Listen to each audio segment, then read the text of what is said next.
अरे आंटी कचरा तो सुबह दे दिया, फिर से क्यों है? ए काय पण बोल नको, मी अच्छा आहे. तू है का? हा मी आले. यार एसी लावा पटकन प्लीज यार, खूप गरम होते. मला एसीची खूप सवय आहे ना. शिबाई तुमच्याकडे खूप उकडतंय. अगं तो दुसरा धोंडा कुठे गेला? काय? अगं तुम्ही धोंड्या महिन्यात आलाय ना, म्हणून विचारलं तुझा नवरा कुठे आहे. तू काय ऐकलंस? काय नाही.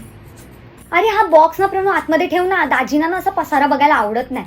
प्रणू आता दाजी आले ना तर त्यांच्यासमोर फोन वापरू नको. जरा त्यांच्याशी बोल. मम्मी तुम्ही पण जरा बोला ना. काय जावायला मानपान हाय की नाही? दाजीला जरा तरी रिस्पेक्ट दे ना. त्यांच्याशी बोल, फोन नको जास्त वापरूस, कळलं का? मम्मी जेवण काय बनवलंयस तू? बटाट्याची भाजी. अरे बटाटा कशाला बनवला? त्यांना नाही आवडत, तुला माहिती आहे ना. पनीर वगैरे काहीतरी बनवायचं ना, त्यांना वाताचा त्रास आहे ग. तुम्ही अजूनपर्यंत पडदे पण चेंज नाही केले. मागच्या वेळेस पण आम्ही आलेलो तेव्हा हेच पडदे होते, आता पण हेच पडदे. कसं काय तुम्ही असं वागता? काय बोलेल जावई तुमचा? शी बाई कसली माणसं आहेत तुम्ही. नाही यार, आमच्या यांना नाही आवडत असं. यार अजूनपर्यंत हा जुना टीव्ही तुम्ही चेंज नाही केला. कसं वाटतंय? ते जावई येणार आहे तुमच्या घरी आणि त्याने बघितलं तर कसं वाटेल? असं जुना टीव्ही दाखवायचा का त्यांना? प्रणू हाय कुलिंग कर एसी प्लीज. त्यांना ना अजिबात गरमी सहन नाही होत. पूर्ण ते यायच्या आधी पूर्ण थंड कर. लादी नाही पुसली का? थोडी चिकट चिकट लागते.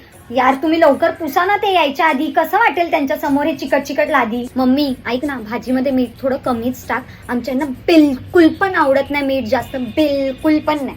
हे खायचं असलं खा, नाहीतर तू आणि तुझा धोंडा निघा. शी बाई कशी बोलतात मला.